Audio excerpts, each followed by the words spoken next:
A vintage Pepsi GMT watch is difficult to beat for jet-setting flair. Rolex pioneered the style with the GMT Master, the first four-hand travel watch in 1955, along with several other manufacturers that have subsequently followed suit. Tudor was one of the most recent to do so, releasing the Black Bay GMT in 2018 as the first Pepsi bezel GMT watch. The Black Bay GMT appears to be a carbon duplicate of the original Rolex GMT at first glance, but because Tudor is Rolex's sister brand, the watch doesn't come off as a tribute or imitation like so many other GMTs. Rather, it feels like the rightful heir to the Rolex GMT crown, thanks to the retro styling cues like the matte dial, oversized unprotected crown, and thin aluminum bezel, which make it far more akin to the first post-Bakelite GMT Masters of the late 1950s than the current shiny ceramic version that Rolex produces today. Hello you guys, welcome back to our channel. For today's video, we will be checking out the Tudor Black Bay GMT and find out why it is currently one of the best values in the entire Swiss watch market. Tudor is like the little brother of Rolex, or some would say little sister, as Tudor is technically a sister company to Rolex. The Hans Wilsdorf Foundation owns both Rolex and Tudor. Tudor was first registered in 1926 by Hans Wilsdorf. Tudor's goal was to offer a more cheap choice in the Swiss watch industry while still providing Rolex a greater level of craftsmanship. The early Tudor watches featured off-the-shelf movements, but Rolex casings and bands, giving them the same durability and dependability as a Rolex, but at a lower price range. In the mid-1940s, for example, the Tudor Oyster line utilized Rolex's waterproof Oyster case, and in the 1960s, the Tudor Oyster collection featured Rolex's waterproof Oyster case.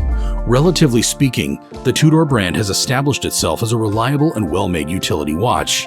Tudor was known for supplying timepieces to professional divers and the military, including the US Navy SEALs and the French Navy from the 1960s until the 1980s.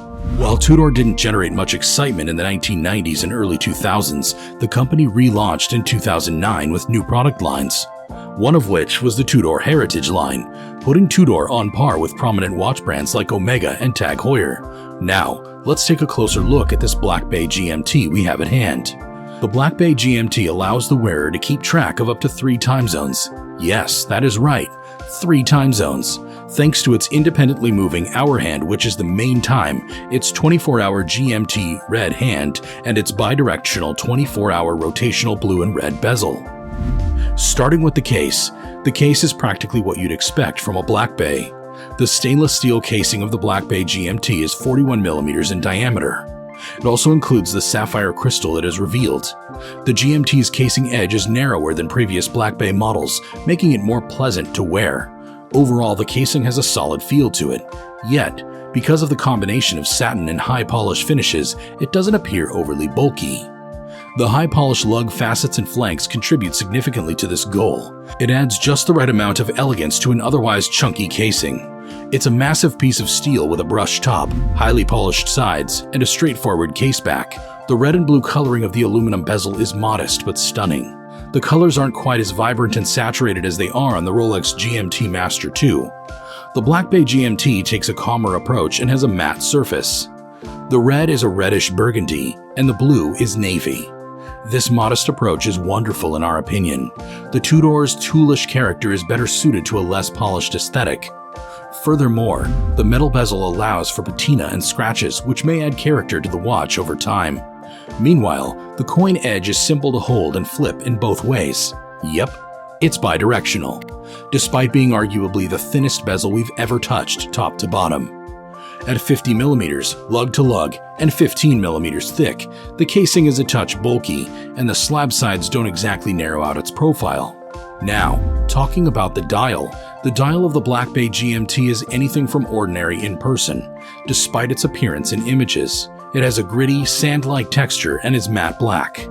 This adds liveliness and contrasts beautifully with the huge white indices and snowflake handset, which are all filled with the Black Bay series signature Superluminova Lume, which is highly green glowing.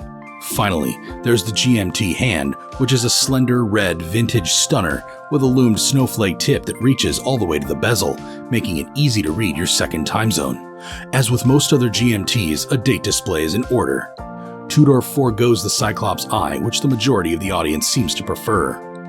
Overall, the minimalist dial has become really physically appealing with an elegant and polished appearance.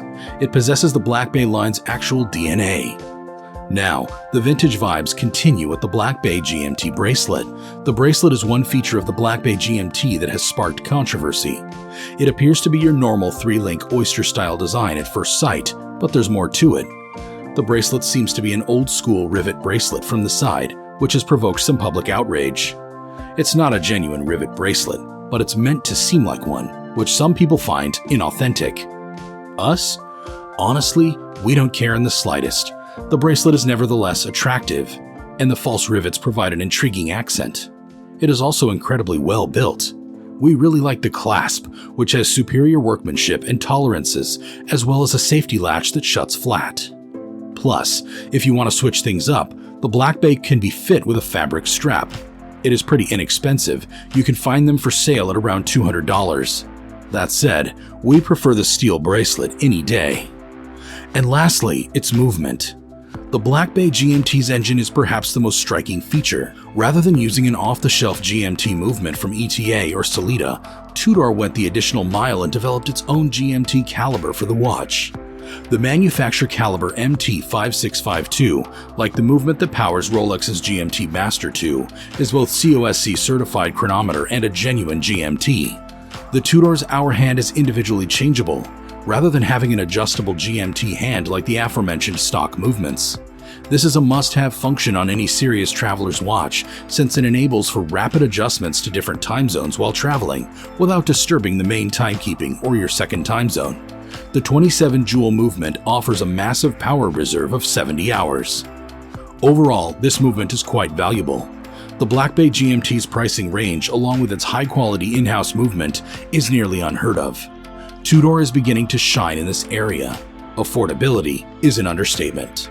The Black Bay GMT, like previous Black Bay models, has a strong wrist presence with superb readability, sufficient lume, a playful bezel, and a large but not too enormous case size. It also wears a lot more comfortably thanks to the ergonomic modification to the case's architecture. This may easily be worn on a regular basis without causing any discomfort. Generally, the style is quite adaptable. Yes, it's casual, yet it, like the GMT Master 2, could be worn into a conference without seeming out of place. It's as at home with casual clothing as it is with a sports jacket. There are better alternatives for a tailored suit or tuxedo, but the Tudor Black Bay GMT's adaptability will make it work even then. To sum it all up, the Tudor Black Bay GMT is truly a wow. While some of us wished it was a little smaller, the total package is nearly flawless. Tudor's first effort into four-handers is high class all the way, from the throwback Pepsi style to the in-house genuine GMT movement to the baked-in Rolex GMT history. For less than $5,000 US, you can have the Tudor Black Bay GMT on your wrists. Could it be considered an investment? Well, maybe not right now, but then again, neither was the GMT Master Reference 1675 when it was originally released, and today that watch is worth 10,000 times more. Will the Tudor Black Bay GMT Pepsi follow in the footsteps of its predecessor? Nobody knows. But one thing's for sure, this timepiece is a great steal. Now, that's it for our full review of the Tudor Black Bay. We hope you guys enjoyed this video as much as we did, and if you do, please make sure to hit like, subscribe, and ring the notification bell for more videos above first class. Thanks for watching, and we'll see you in the next video. Bye!